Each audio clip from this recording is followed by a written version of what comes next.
What's up? All right. We are live. We are live. I'm just going to get chat up. Here we go.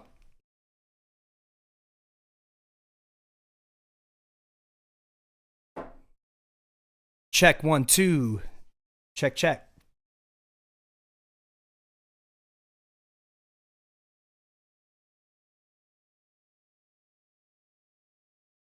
All right, guys. So today, I'm going to have a little special guest. We're going to do a track breakdown. Oh, I got to mute my phone. Sorry. Good morning. Good evening. All that.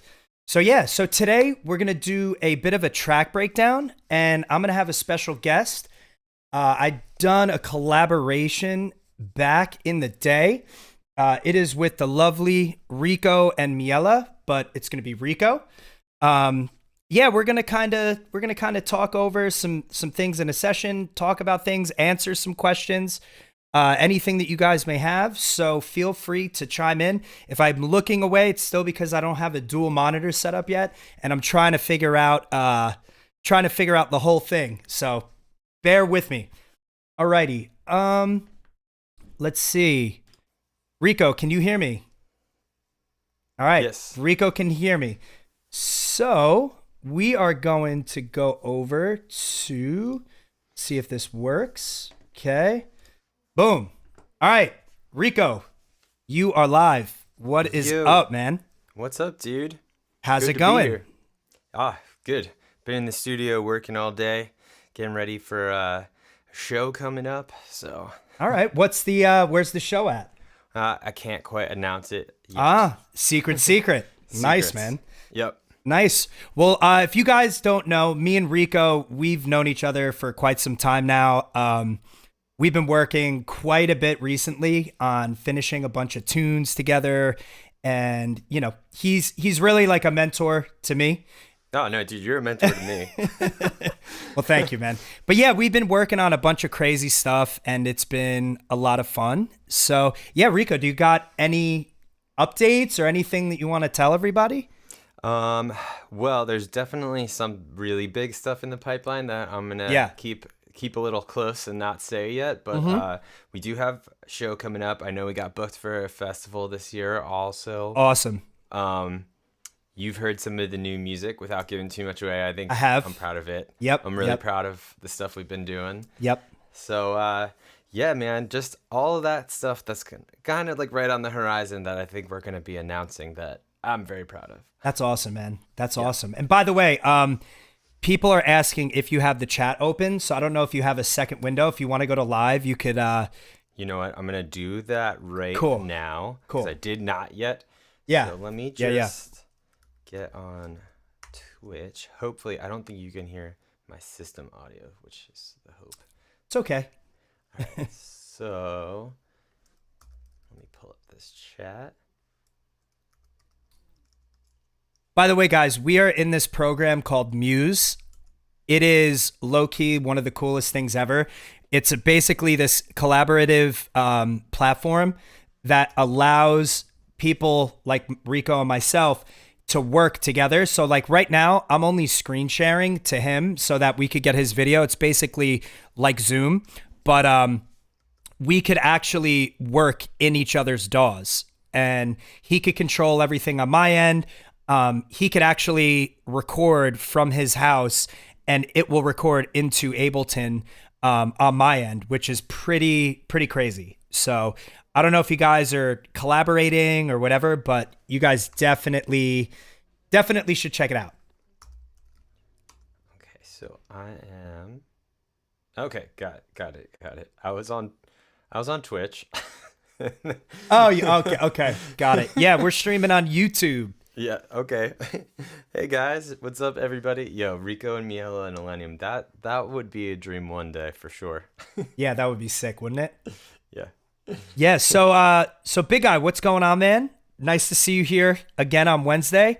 What if you have different plugins? So yeah, ideally, it helps if you have different plugins, or it helps if you have the same plugins, but basically like I could literally be working on his computer. So it doesn't matter if I have the plugins or not, because everything is being controlled in Rico's session, let's say, and I'm over here basically just controlling, and I could hear everything, I could record everything, so it doesn't necessarily matter. Yeah, and it's kind of like, it's more useful to think about it in a way too of instead of collaborating in like two separate project files that like you're hoping that everything's going to work on your computer, it's more like, okay, if you're working with a vocalist, they can literally sing in a microphone, record directly into your session.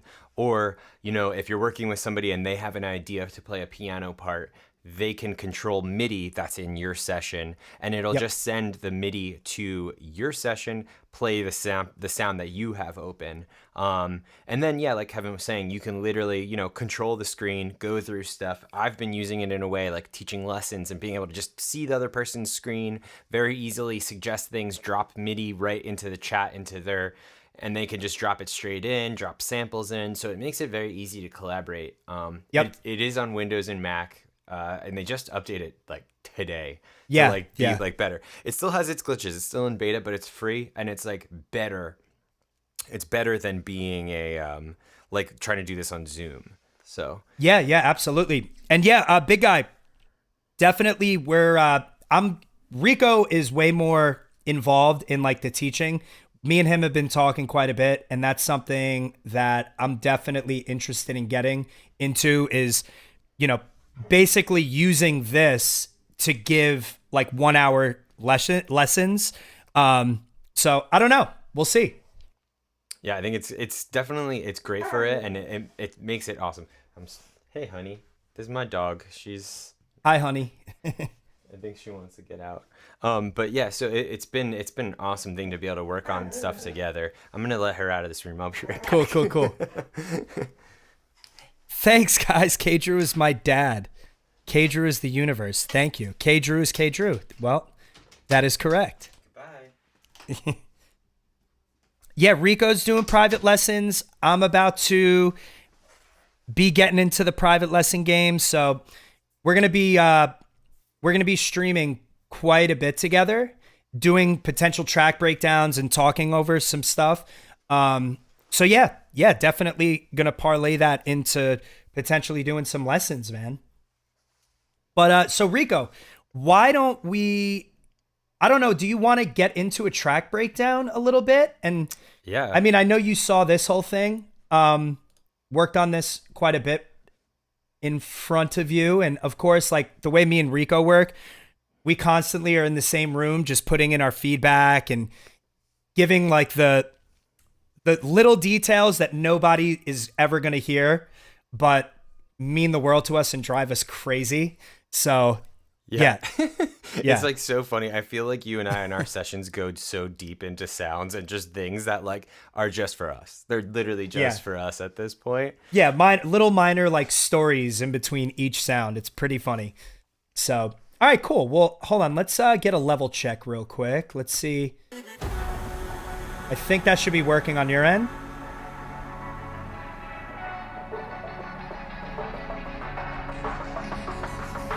All right, gotta move this, put the vocals up. Some kind of war. I'm coming out like a waterfall. I check my phone, but you never call. Lost in the ceiling, caught up in this feeling, I can't seem to let it go. Locked in this cage, I've been stuck here for days, and I can't seem to let you go.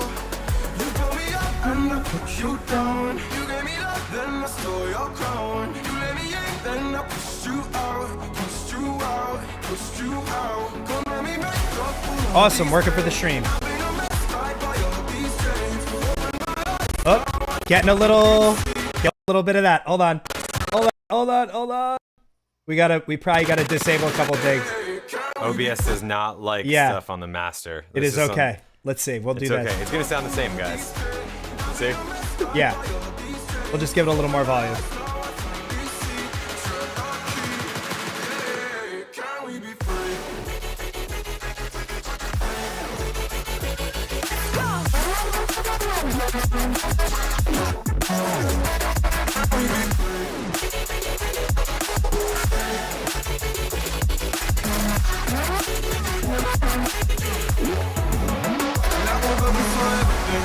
Cool. So that's pretty much it. Rico, I'm actually going to move you over to this side, and I'm probably going to have to move myself over in OBS. So hold on. We're just going to go like this. Behind the scenes. Yeah, behind the scenes. All right. That should be good there. Cool. All righty. So, yeah. Why don't, this could be kind of fun. What if I kind of like guide us and you give us some of the answers? Because I think, like, I like to ask you a lot of questions about things, and I can probably imagine where some people are hearing stuff too. So why don't we kind of start early on? And I think one of the things that you do the best, like, and I'm not just saying this, like, literally at just such a high level, is the drums, especially like for the verse. You're so creative. You're not just using loops, you're affecting the drums in a lot of different ways. So what if you explain some of that? Yeah, so actually there's one section specifically that I think everybody would get a kick out of. And then we could break down all the other loops. Yeah. Or drums and loops or whatever. But so it's actually in this build section here. So here's this little build section here. So you have kind of like this crowd stompy thing happening. So one of the biggest things that I've always ran into problem was finding stomps and claps that don't sound like crap, you know? So there's this cool little plugin called, hold on, let me see if I'm trying to figure out the best way to do this. Here, we'll move you over a little bit. It's this plugin called El Clapo. Literally one of the coolest plugins ever. And the same thing goes for this one called Das Boot. So basically what's cool about this thing is if you check it out, you could basically stack how many claps are on there all the way to like one sample. So it just constantly adds in more and more voices of claps. Crazy. But then the other part that's cool is you could play with the slop, which is almost like granular. It sounds like it, but the more you add,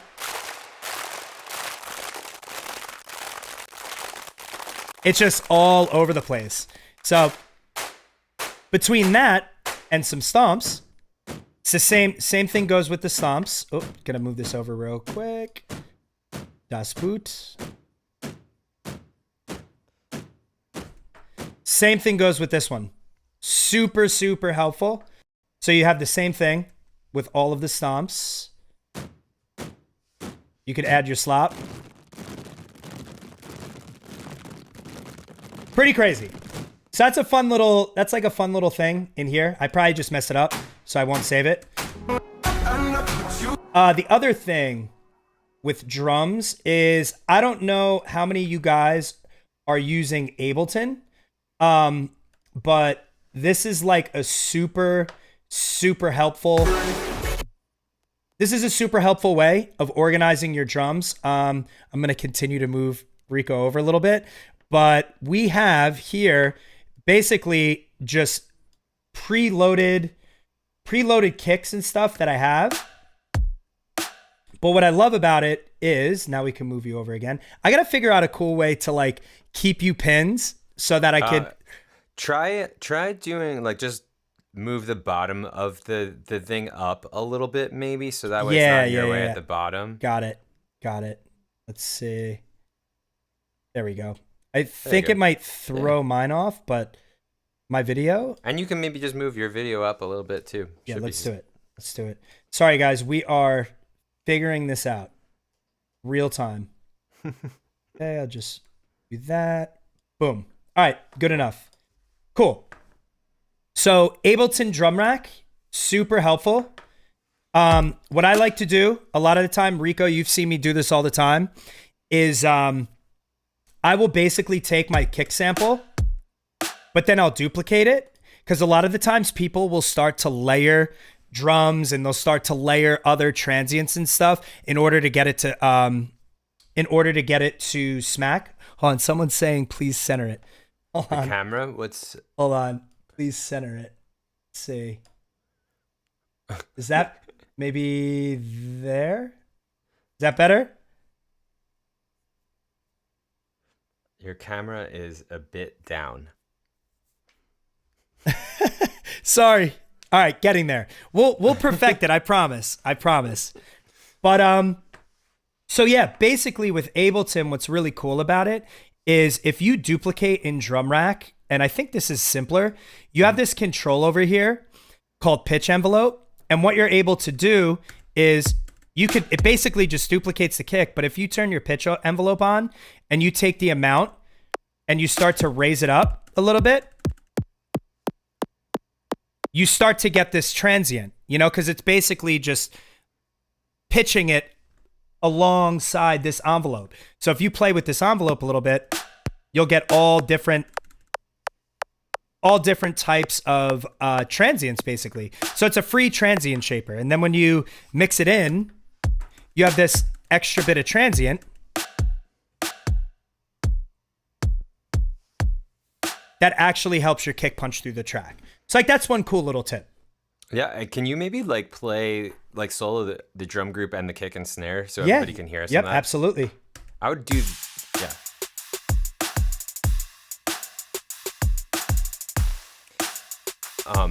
Also, yeah, that sounds great. So also, if you can, show us like some of the verse drums, because I feel like there's like some really, really cool stuff going on in there. Yeah, so very, very simple stuff. Yet again, very easy. Just basic hi-hat pattern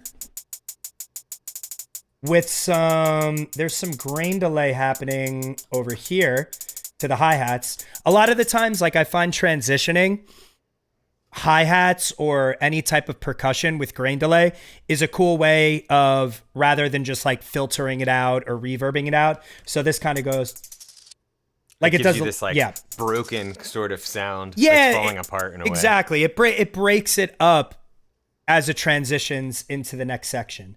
So that's a cool little tidbit there. And then I think the rest are just like basic little ride samples. Just making the best out of all the moments that are there. Basic little 808. Nothing crazy, man. Like literally. Yeah. Why don't you swing over to the verse, the second verse? I think you got some really cool drums in there. All right. So here's a funny one. So this is actually a all right, so you can kind of hear what's going on.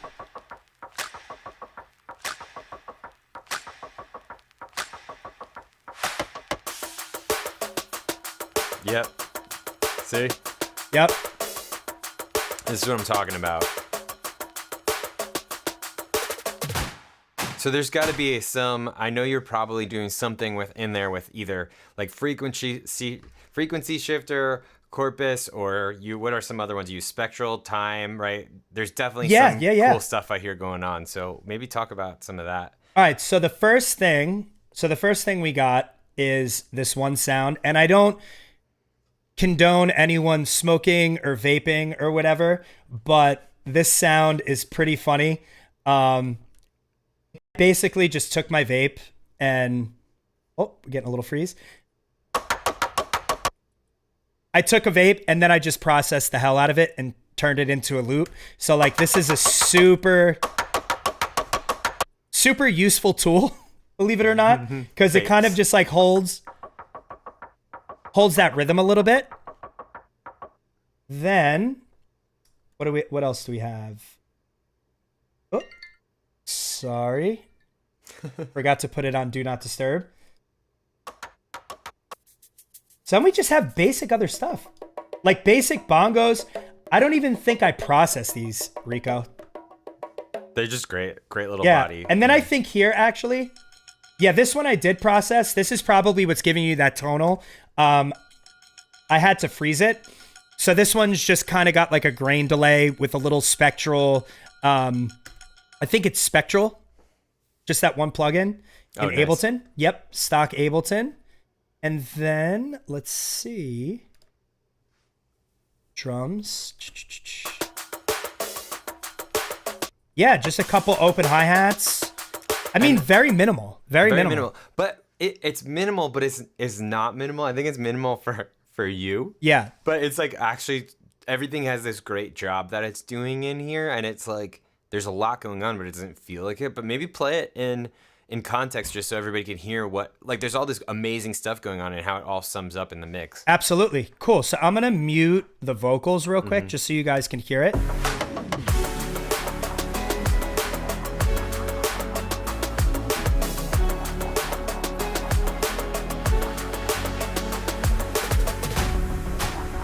Yeah, and it all is serving a purpose. I think ultimately when you're adding drums or you're adding a sound, it's super important that it's serving a purpose. And I mean, Rico, like so many times we've had moments where we're layering like 10 things together, where, 10 claps, 10 snares. And I think ultimately as you progress and you get better at producing, your best way of going about things is having a singular sound and just making sure it's doing its job and doing different varieties. Like we were having this conversation today about the new Skrillex stuff. Mm-hmm. A lot of what Skrillex is doing now is he is keeping the motif of the track in your face. And I mean, there's obviously like ear candy going on, but everything that needs to be there, it is there.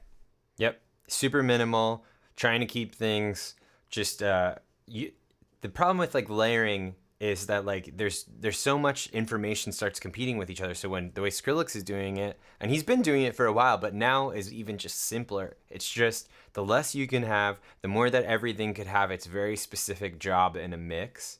And I think like he's doing that great. You do that in your records, but in a different way. I think you and I come at it in a very different way. Yep.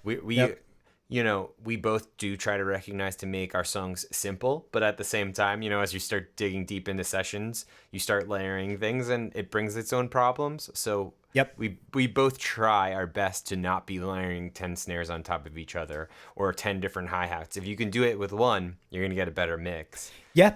And I mean, like even going back to the kick, like that's a way, like doing this little trick of duplicating and adding the transient from the kick.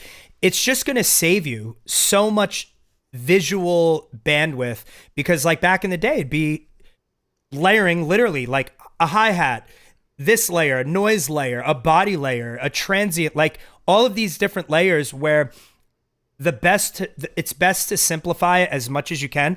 And if the kick doesn't sound good and you have to layer it with like 5 or 6 other different things to make it pop through, then 9 times out of 10, you just got to change your kick.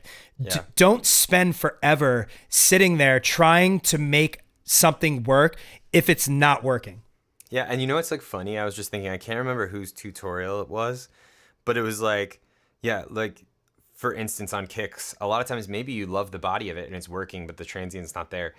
And the way that you're doing it like totally works and is great. And some other people, like you were describing, try to put, a couple layers above it. Instead, you can literally just chop the transient off and slap another one hard in. Like that's just like another way to do this. And it's like not 2 layers, just one kick. Because if you're doing that, you're not having all of these frequencies that are potentially going to be phasing each other out and not working in your favor. But can I say this too? It's like, just look at the record that I was working on and the stupid snare. Like there was like kind of no choice. It was just one of those, it's that genre of music that is like, you need this thing. And like, if we kept digging through sample packs, maybe we'd find a snare, but kind of needed to layer it. So it's of course, but we're layering it with a purpose. You know what I mean? 100%. I think it's not this disillusion of the more, the better. It's just like very, very intent driven sample adding. You know what I mean? Yep. So Big Guy just asked about how you layer 8 synths and try to not make it sound messy and clashing. So I think that there's like 2 things to take from this. One is like what we're talking about too right now is trying to not go that route, right? And trying, especially like if you're making harder stuff, especially in like dubstep land, like you shouldn't be doing that. Like if you can do it by having one sound, okay, and then a sub, your mix is going to be infinitely better. If you're doing something in some of the more melodic lands, you got to consider the job that the sound that you're layering is doing. And like, there's a whole bunch of ways to look at it. Like, so if we were going to look at something that's like a long held out, either like a piano kind of sound or a pad or whatever, right? We have to consider what jobs we want that to play in our mix and then layer according to that, where you're like, okay, so maybe I need some stereo width. maybe one of the layers jobs is to bring in this little bit of stereo width, or maybe you need high end, right? So maybe it's like your super sauce that's bringing that in, but you don't need to layer 8 things that are bringing in all this high end. So maybe the next layer, we just need some clean body, something to give it some tone. And then like that could really be it, you know, and you could try to get better to achieve this from one sound and be better off. But if you're layering, at least do it with the purpose of saying like, okay, this isn't just louder. I'm not just like hearing the sound louder and more things clashing. Each thing is doing its little job. And for drums, think about it as what's bringing in the transient or what's bringing in the body. And like when you're layering, it needs to be in that vein versus just boom, boom, put this sound together and it's starting to sound good, because ultimately it's going to clog up your mix that way. Absolutely. And I think too, to your point, clogging up the mix is also another thing that you have to battle when you're running vocals in a session. And a lot of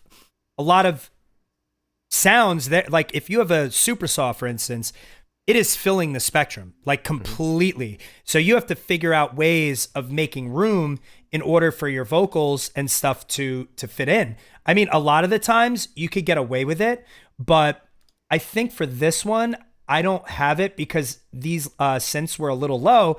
But like one big thing that you could do is do like the mid or side chaining, where you're basically just taking the vocal, and you could do it in Pro Q3. I could show you guys a different time just because I got Rico here and I don't want to like keep moving him around. But there's ways of just making space. So if you're going to ultimately add things, you need to realize you're just taking up space, especially if you're layering synths, because now you're dealing with frequencies, similar frequencies that could phase each other out. I mean, you could deal with a whole range of problems by not adding the right sounds to one another. Yeah, and it's like just always be very purposeful. That's like the best advice you can give somebody when they're doing this. And it's like in the past, a lot of this stuff, and you can fix it with mixing. So what I was going to say is in the past, you know, a band goes into a studio, they have a lot of stuff on, you get a super talented mixing engineer, they're going to fix it. On our end, we're controlling everything and we can change it at any time. So do it in your arrangement. Do not like arrange your songs in ways that you're going to have a billion things competing or a billion layers. You can really work things out that you could arrange your songs so that you're not coming into this like giant wall of mud and just too much high end and all this stuff because you layered too many things. It's up to us now, like as you're in your mix. And if you guys are looking at Kevin's Ableton, you can see minimal amount of things are going to be doing these parts, and they're going to sound huge, you know. So maybe that could bring us, Kev, to like if you go to your polysynth group, and like sure, everybody can hear some of the stuff in the drop to see like how simple some of these things are and the roles that they're filling, and we can maybe like talk about it in that context. Yeah, for sure. I mean, obviously I have the basic chords, and this is a super saw. Oh no, it's not. It's just basic triangle wave. Then I got some piano. And notice how those two things together are completely filling different roles. Yep. The piano's giving us this bit of a transient in the beginning. It's much more tonal. Yep. And then what's cool about the piano is you're getting that transient as well as that acoustic feel. So it's not so computery, you know, and digital. This next one. Yep. This is just like a Rhodes. More tone. And then you have just the basic little pluck sound. All right. And like, if you think about it, like that's giving us a little bit of movement. It's giving us a little bit of space, right? We don't have reverb on everything else. You have a very little bit of like echo on here. So it's giving us movement. It's giving us space. It's playing like two roles in one there. Yep. And then the other thing, which is like the coolest thing, I feel like for layering basses, is running a Reese. So this thing is actually doing a lot.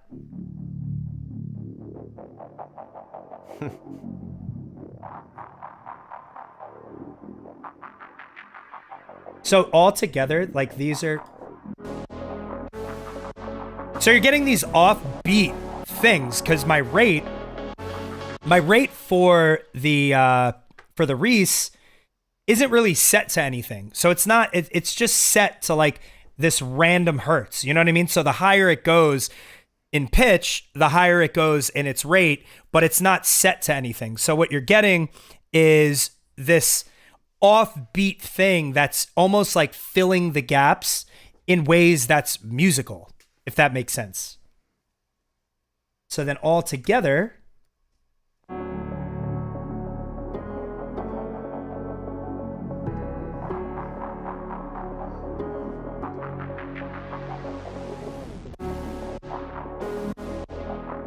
super simple. You know what I mean? Like those four layers or 5 layers are filling up the spectrum, you know, just in this little group like that. Besides like some of these things, like these are all for a reason. Those aren't to layer. You know what I mean? Those are happening for energy reasons.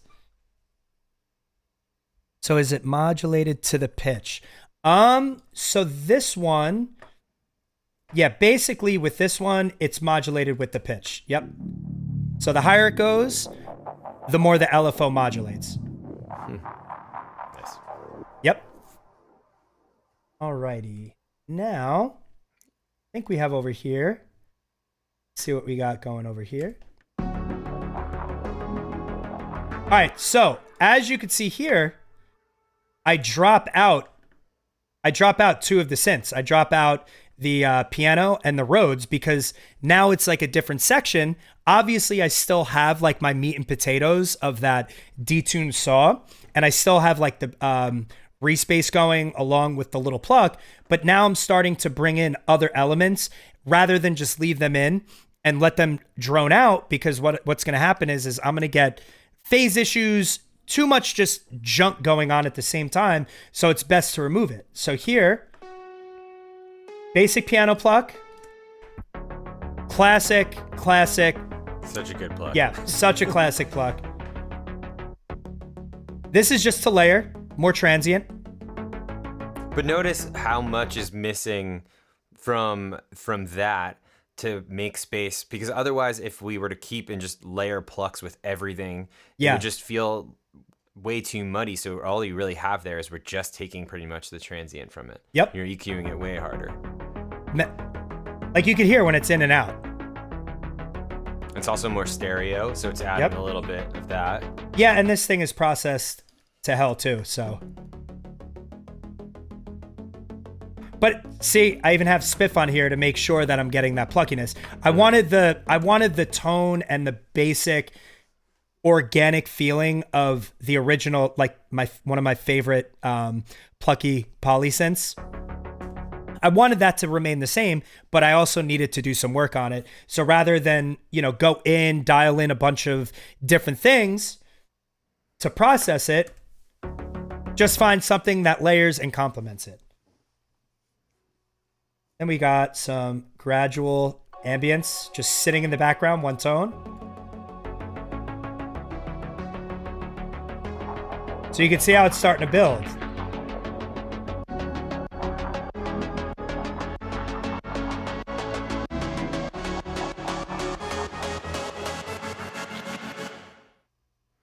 Yeah, and I think it kind of sounds like, do you change the chords up a little bit in there and add another voice to them? Yeah, so literally, like I said, in the arrangement, you are trying to do some of the roles instead of just being like, oh, well, I need more energy, so let me add another synth here. It's like, okay, well, what if, the actual arrangement, the harmony is going to change to add that energy for you? Exactly. And I think another thing, if we want to get into it really quick, is like, look at how many effects I have here. Like, I literally have a riser and some like basic white noise. You know what I mean? A lot of what I used to run into when I first started was putting as many effects in to get the feeling of an effect. You want to know when a transition is happening. But when you have control of your sounds and you have minimal amount of sounds that you have to deal with, you almost then have an opportunity to be able to go in and affect each individual sound. So then collectively, when they come together, it sounds like a buildup. You know, it's your own custom buildup versus just throwing in, 5 or 6 different effects like a sweep, a riser, 2 or 3 other risers. And I think this way it keeps the track more organic and true to its initial idea. So if you listen here, like it starts super low. And this is all the polysynth group.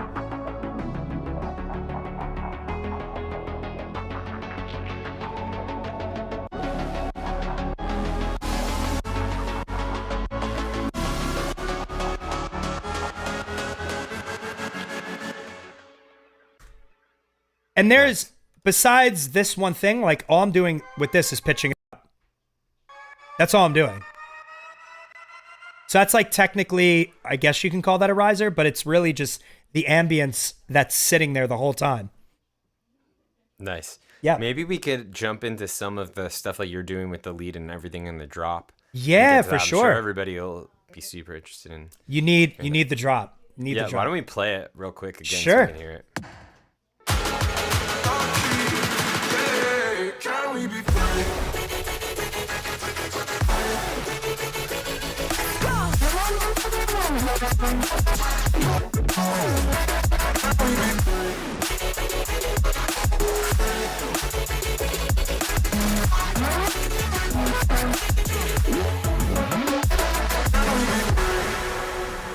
So yeah, and what's wild is like the idea here right now, like guys, like most of what's on your master is off now, right?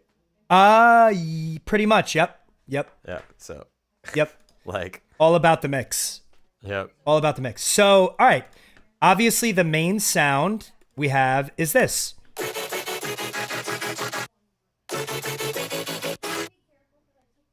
That literally comes from one of the vocal stems.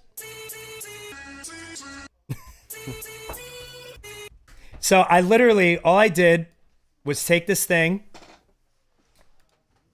think I actually froze it. Yeah. And, made you big, Rico. Sorry. Yeah, so I think I printed this thing, actually. So whatever. It's a vocal. That's all it is. So now here we have our main drop sound. And a lot of what's going on here, people or producers, a lot of what you can do with sounds, if you layer in a bass after you've processed it all, you can get so many crazy sounds. So obviously we have our vocal lead here, and there's like very minor processing, a little altar boy I don't even think is doing anything. That's weird. But yeah, it's just got your auto pan for the basic LFO movement. But if I mute Little Altar Boy. Yeah, we love Little Altar Boy. So if I mute this sub, which by the way, guys, I told you I'm using this preset that I made in pretty much everything. So if I mute this versus this, you're getting that bottom end. And obviously I'm EQing everything, so it's hard to hear. I'm cutting off the low, but a lot of what's happening is I'm running those sounds parallel to one another into overdrive, and you're getting these really cool extra harmonics. Mm-hmm. So then you're able to kind of mess around and do all of this crazy stuff with it. Yeah, so one thing I could jump right in here too is yeah. like as you're distorting or doing anything, always consider your like what you're sending into your distortion and how you EQ that, and then what comes out the other side. Because what Kevin's kind of describing is if you send something too thin into a distortion, a lot of times what will come out the other side is something that's a bit too harsh. Yep. When you have a balanced sound, like what you're describing here, which is sending something with a lot of low end, okay, to balance out this high end, and you send that in, and as long as everything's could be level. It doesn't have to be level, right? But you know, you get a different sound out the other side of the distortion. Yep. And it's like this like very complex relationship. So always consider, like, as you're about to start distorting something, you know, sometimes you can blow out a sound by adding too much overdrive on it because there's maybe just too much bass, and just like the tiniest bit of EQ to go the other direction before the distortion, take a little bit of the bass out. And now you're going to get something out the other side. Or like in more, you know, I don't know what words to use here, experimental or whatever, you can pick a specific frequency to just make a huge peak on an EQ, and something different is going to come out the other side than if you didn't do that. Exactly. Well, and here's like a perfect example. I'll just like show them really quick. So like here we have, let's take this off really quick. Okay. Right? So that's basic sine wave. So we'll group this together, and then we'll duplicate it, okay? So now we're going to take this one, and we're going to go up. So we'll go 1, 2, 3, 4, 5, 6, 7, and then up, okay? So now, oh, is that still running through that? All right, all good. Okay, so now you have that. So now it just sounds like two sine waves basically put together, right? So then if I take the overdrive, you get this sound.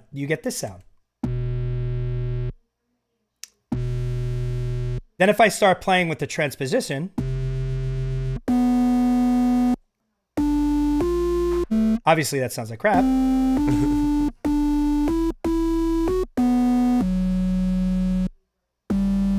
Yeah, and also you can play with the fine tuning too. And exactly, in here.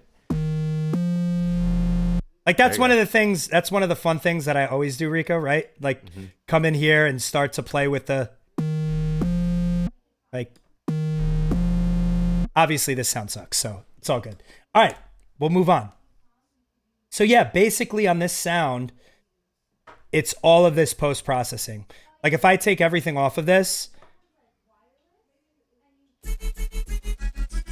that's what it sounds like without any processing.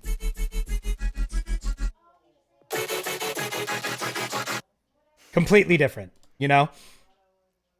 And I think a lot of it is coming from these little guys here.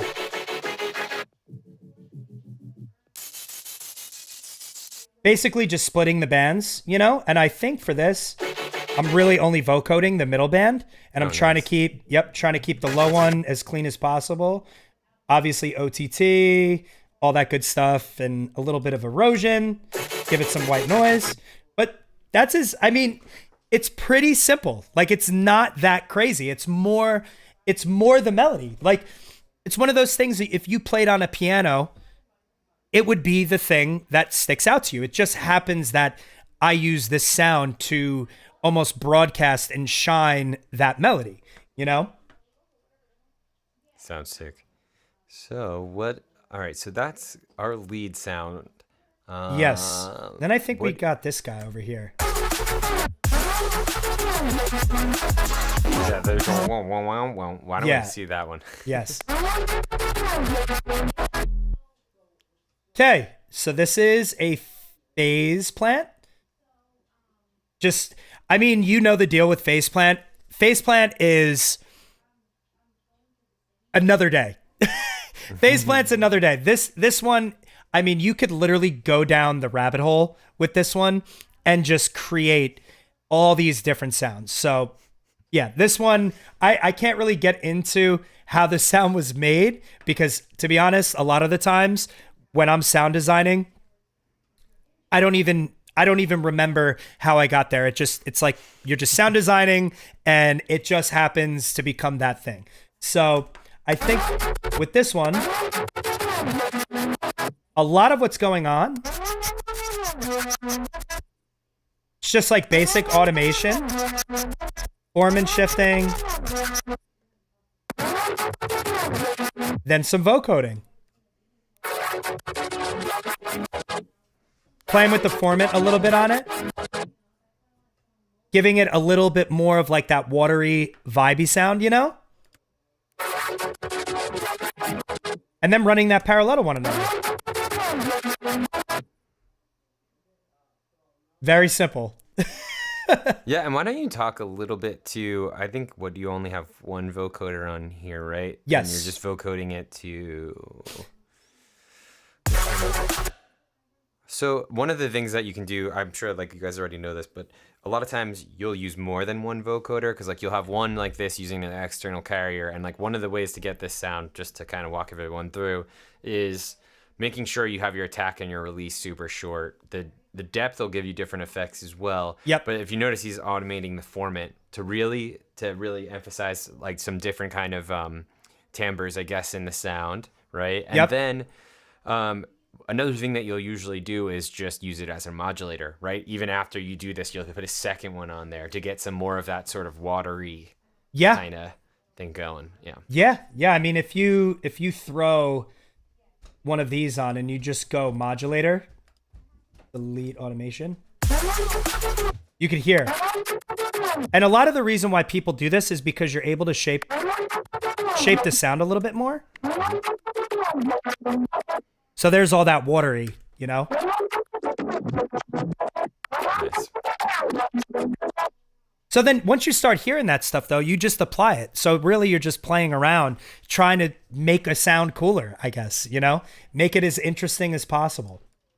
Color bass activates. Yeah. And then, you know, one thing I've been trying to do, and I think, Kev, you've been doing it too, is I think a lot of the color bass stuff like took off like as soon as like Virtual Riot was like, oh, this is what I use. So I've been trying to not do any of that, actually. Same. It's funny, though. I've been this way with the vocoder, though. Mm-hmm. I've been doing this forever. So much longer. Forever.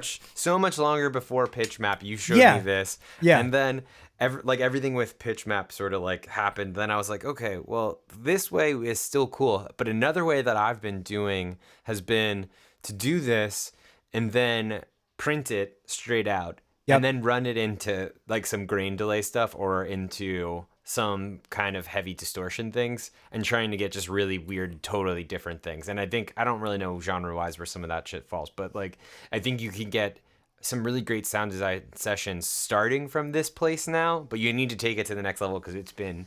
Yeah. Right, everybody keeps jumping on the Synaptic. Yeah, absolutely. Absolutely. And I think that's like a huge thing whenever you're given a tool or if you're given a way to do something. Yeah, learn it, play around with the tool, but then ultimately find a way to use that in a way that is custom to yourself. You know, I have tracks that are coming out with Pitch Map on it and you literally won't know. Nope. Because I'm not using it in the way where it's like, all right, I'm going to put it on, you know, D minor and just smack it on my whole group. And that was the cool thing with Virtual Riot was he came out with that version. He's like, guys, look, like it's literally just on my group. And then of course you have like people like Nasco is another just incredible pioneer in this whole, you know, producer world. But then you have Nasco who takes just that one fundamental idea. Everyone went and bought Pitch Map. And I don't know if you guys ever follow Nasco, but he has taken color bass to the extreme, all the way from, you know, pre-ringing, how to get rid of all of this different stuff. I mean, that dude has exhausted how much you could possibly do in the best way possible with color bass. Like he is just an absolute scientist when it comes to it. So if you ever need a tutorial on color bass, like highly recommend Nasco because he is just went over and beyond what you could actually do with it. Yeah, I feel like in not even a couple years, I think things are just so fucking fast now. Yeah. But it's like, I feel like we're all going to look back and it's like the simple slapping just Pitch Map on the whole group, like you're saying, like that's gonna be just like that's like a meme at a point, you know. It's like very cool to hear heavier stuff, and then everybody is gonna keep trying to push and find further and cooler uses because actually what it's doing is really cool. Like getting in this like harmony and stuff to the like harder sounds is awesome. Like what Nasco did, you're right, I think is just, it's already like an awesome development in everything that's happening. Yeah, and he's taking all the things that are wrong with the plugin and making them right, and going on a fundamental level, like scientifically, and figuring out, all right, there's pre-ringing. Why is it reversing into when I print the waveform? Why is there a reversing waveform going into the sound. Well, he figured it out. So yeah, it's pretty crazy. Yeah, so I mean, all of these sounds are basically just little blips and blaps and moments, and it's hard because when you're making this, you're really just adding, or you're making a song, you're really just adding stuff in to fill a moment, and I try my hardest to keep everything as clean as possible so that everything kind of has its moment, almost like a call and response thing.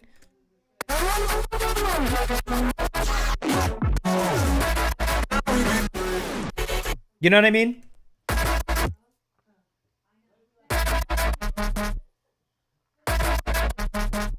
Just very cool. Basic stuff. Yeah. Yeah. Nothing crazy. Nothing out of the ordinary. I think I always have to kind of like ground you in a way and be like, no, dude, it is really good. Like it's not very simple. There is a lot of like very awesome complex stuff that you do, and I think like you're showing it, like, yeah, it's not crazy in the sense of a billion different sounds, right? Like you guys can see there's not a trillion layers going on in here to achieve this stuff. Sure, you have to have different sounds to get yourself to a different place, but if you were to show them also some of your other project files, like you really can get down to like very, very few sounds if you need to. Absolutely. I have one that I've been working on, and like, yeah, I got to go in on the mix. It's a little funky, but like I got to actually, the problem is the reason that it's so hard that I'm having a hard time with it is it's one sound. Like the lead and the bass is like one fucking sound, and that's it. And then just a sub. So it's like the littlest changes that need to happen are things that need to happen in like, okay, how hard am I distorting it here? How, like how am I EQing it going into that distortion? And it's like, that's like a fun challenge in a completely different way where you're literally just like, this is one DM sound for filling the entire spectrum. Yeah. Well, and a lot of the times too, it's how you start the track, you know, and then when you start to get into the mixing process, you're almost like you have demoitis with the sound that you've started, but there's certain aspects to it that are wrong, but you can't go back and change the sound because that's what it is. So it's kind of like you get in this stage of correcting something that almost like shouldn't be corrected. Yeah. Yeah, totally. So Dretcho asked if we know If Found. I know If Found. I met him in Chicago. We played a show together, and he is a very sweet dude. And he's also actually, like, legitimately very talented. Like, I'm so picky. I'm not going to say if I think people are bad, but I'll say I actually think he's, like, really good. And he's, like, young and kind of getting started, and like he definitely has a future. Kid's super talented. Yeah, I gotta check him out. I never checked. Yeah, you gotta check him out. Like he's really, really nice dude. And like when I went and listened to his stuff, I was like, oh damn, like you're actually good. Your shit's good. That's man. Awesome. Like, yeah, he's cool. He's a really cool guy. Chrome Wolf, thank you very much. And Pegboard Nerds, of course. Pegboard Nerds are OGs. They're OGs in the game. I actually played a show with them. I don't know, some in Brooklyn in like a warehouse. It was so random. Yeah. That's awesome. It was like after like an Izu party or something. So yeah. But all right, cool. Well, Rico, I know you don't have much longer. Yep. So I am going to, let's see. Yeah, I mean, I could go in depth a little bit further if any of them have questions, but yeah. Guys, do you have any questions for Rico before he has to jet? I don't know what this answer. Are there difficulties in the collab process? Yes, sometimes, and like they can be totally different depending on who you're working with, and sometimes they don't have to be difficult at all. I think, like, for instance, like we made a song together, obviously a pretty long time ago now. I don't remember what year that came out. When did Let Me Go come out? Like 2014, 15, somewhere around there. Yeah. Maybe even, dude, it might have honestly, yeah, I would say about there, 2014. So anyway, I mean, it was really great. Like, I can't remember how many times I was in your basement. A million. Yeah. Just us, like, going ham, and it was just always fun and easy. Yeah. And then, I'm sure you could attest to this, too. There's other times where just, like, things don't line up, right? Like, you think that everything's going to work out, you're going to get this song, and, like, not that you even butt heads in a way of like, no, it should be this way. It's just like you send something and it comes back a way you aren't hoping for. Of course. You get caught up on parts. I think the best collabs are the ones where you're both like adding something to the table. You could hear both artists in the process.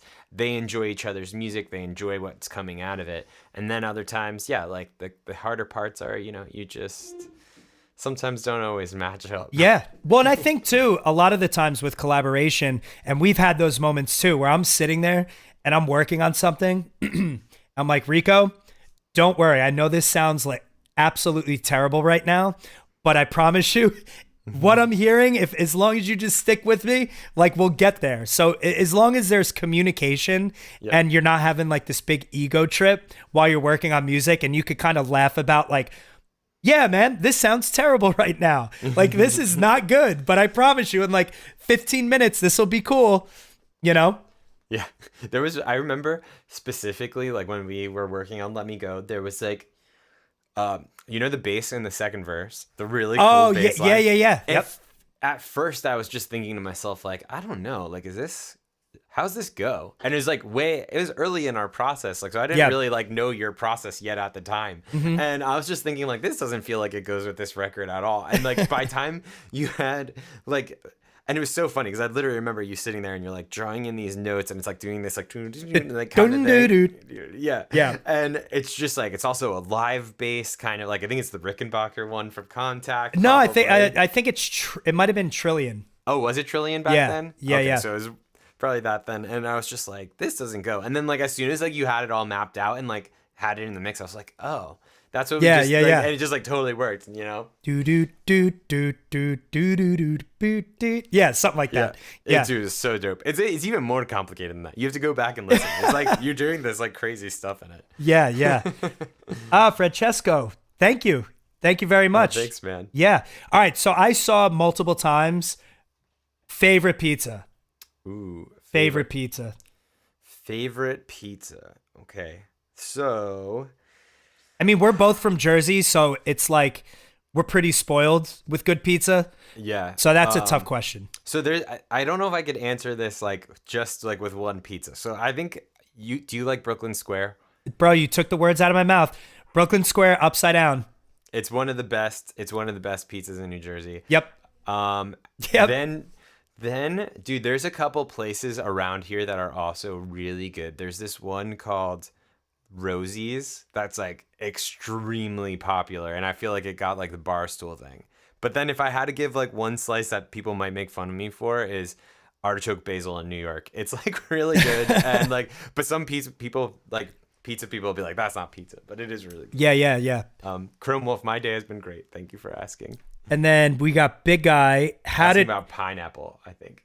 Or what did he? Or I think he said, "How did we meet up?" Oh, that one. I thought this was the pineapple question. How do we meet up? Oh, you tell this story because it's funny, actually, with who's mad at it. Yeah, so one of my best friends to this day, he worked with Rico for a while doing weddings and stuff like that. So they, one day my buddy John calls me up and he's like, yo, I got to introduce you to this dude Rico, whatever. And, he does music and all this stuff. And basically middleman me and Rico meeting up. So of course me and Rico meet up. We hit it off, immediately. It was a great vibe. And then ever since that day, up till he'll probably see this. He'll probably see this and text me. I'm surprised he's not sitting in the chat right now. The joke is, where's my 5%? The joke is, where's my 5%? Because he'll hit me up anytime I show something that I'm doing with Rico. He'll immediately text me, not, hey, how you doing? Not, hey, bro, check this out or whatever. It's just, where's my 5%? He wants his finder fee. Well, I told him one day he'll get his 5%. When I saw him, recently in Belmar, and he was like at like a food, what are they, like the festivals, like selling the hot sauce. And, yeah. And he was just Sauce Bay, by the way. Sauce Bay. Yeah. And then I think he even said something then too, to me, like in that was person. recent too. Yeah, it was recent. like 10 years later. Oh my gosh, where's my 5%? Yeah, dude, give him his 5%. We got to worry. It's very difficult, contracts. There's business people involved. He didn't come to the table with the right lawyers. Don't worry, John. One day you'll get your 5%. All right, dude. Well, I think on that note, Sounds good. Probably got to dip out. So, all right, Rico. Hey, thank you so much, dude. Thanks for having me. Have a wonderful on Sunday. You're going away. Have a wonderful trip. Thank you. And appreciate you hopping on. All right, of course, dude. Have a good rest of your stream. I'll see you guys soon. All right, see you later. Bye. All righty, guys. So that was Rico. From Rico and Miela. Really appreciate him.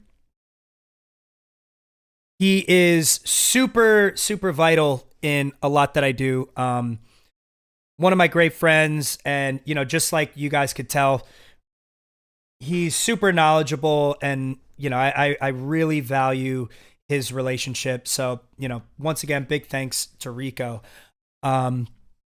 So guys, listen, Big Guy, I know you had started a Discord, but I actually checked and I have a Discord. So it is KDrew Music for Discord. Obviously things are going to start to evolve with the more I do this.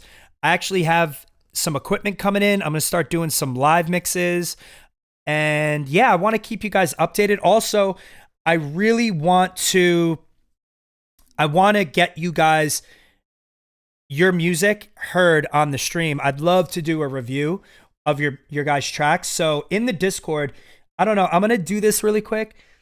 Let me see. I'm going to post the Discord server in the chat really quick. So just give me 1 second. Let's see.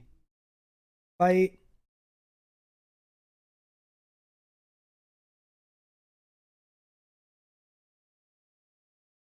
All right, guys, so this is the Discord chat.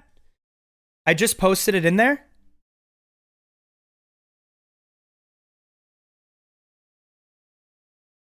Yeah, we got a server. Nice. Yeah, I just want to double check you guys are able to join. Awesome. So yeah, if you guys look, and I would love to hear your guys' feedback or whatever, but there's rooms for different stuff. There's like remixes, there's general chat, there's all of that different stuff. So if there's anything that you guys want me to add, just feel free to hit me up in there, and we could kind of add different stuff as we go along. But here's like a good way to communicate with me and also communicate with each other. There's places to talk about production. Let's see, I just want to double check. Yeah, there's a submissions one. So you guys feel free. Any music you guys are working on, please drop it in there. I don't know what the deal is like with Dropbox or whatever, but as long as you guys have a SoundCloud, if you guys have a SoundCloud, feel free to drop the links in there. I mean, obviously, if you guys don't care about posting Dropbox links, most likely other people are going to download it. So if you don't care about that, then feel free to drop it in. And Big Guy, yeah, you could drop it right in submissions. Yep. Any genres, doesn't matter. Like literally anything. Like I want this to be a place for you guys to express yourself, and obviously if you guys are going to submit music, I would love to be able to showcase that in front of all you guys and potentially give feedback or just some support on your record, like however I can help. But yeah, so I think that's going to wrap it up. If you guys have any questions, I'd love to hear them, but yeah, that's pretty much it for today. I'm definitely going to be doing a live stream with my DJ stuff. I'm going to do a live DJ set. Sorry. Could we get a channel for artwork? 100%. I'm going to add that right now, actually. So we're going to go. Yeah, I think, dude, AI art, anything. All of that. All right. Actually, I'm going to add it afterwards just because it's kind of going off. It's all weird on here. But yeah, I will 100% add one for artwork and we'll make it work. All right.